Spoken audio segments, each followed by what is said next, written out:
Welcome to the Daily Breath. Mira and I are here to talk about fridge gazing again. Hi, Mira. Oh, good girl. All right. Welcome to the Daily Breath. I'm Heather Holloway. I'm a breathwork practitioner. You may remember in a previous video I talked about fridge gazing, which is just unconsciously staring into the refrigerator as an activity and then eating random food. Well, there's a side effect to us doing this behavior, and that is that we open the fridge and we look around in here, and guess who else shows up to look around in here? It's you, right? Can you sit? Your pet will show up to look around in here too. Why? Because they know that when you're done eating that cold piece of pizza that you've just been chewing on, what are you going to do with that crust? Are you going to throw it out? No, you're going to throw it to the dog.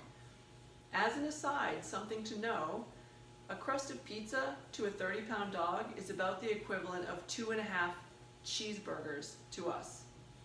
Imagine if you have a toy breed dog and you feed them a crust of pizza. Not great. So when we get to the fridge and we're in our unconscious moment, if we've forgotten to do our tapping and interrupt our thinking and we're just unconsciously grazing for food that we wouldn't normally eat if we actually put it on a plate, we're doing the same pattern with our dogs. So they're kind of encircled in our big unconscious thought pattern or lack of thought. And that is not great for the pet. It's not great for their health. And over the course of several months of doing this, a dog can pack on a lot of weight that makes them unhealthy. So we're going to close the fridge and have a chat about what to do. Excuse me, Mira. Good girl. My recommendation, I'm not an expert on pet nutrition.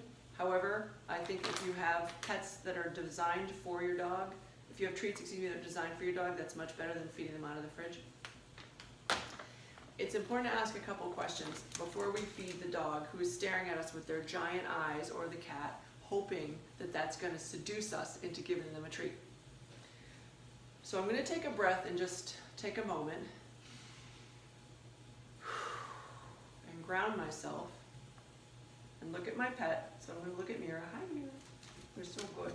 I might give her a rub. You're a good girl. And think to myself, how many treats has this dog already had today? Not just me, but other people that may have been feeding her. And what's really good for my pet? In this case, Mira hasn't had any treats yet today, so I'm going to go ahead and give her a treat. But I'm not going to ever give her a treat out of the fridge, because there's nothing in there that's good for her. And let's face it, here's a little tip. If you're eating potato chips and you look at your dog and go, I really shouldn't feed this to my dog, then the next question would be, what? Should we feed it to ourselves, right? So something to think about. So that's a side benefit of doing this exercise. So again, this exercise is really just about taking a deep breath, getting grounded, and asking a couple of questions before we just mindlessly start throwing food to the dog at the same rate that we're eating it. Make sense? So that's it for today.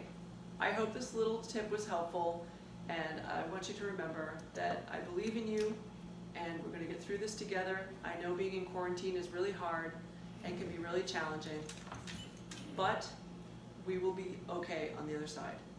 Until then, until next time, please remember, we may not be able to control what's happening around us, but we can always control our response. Thanks, everybody. All right, Mira. Ready? Good girl.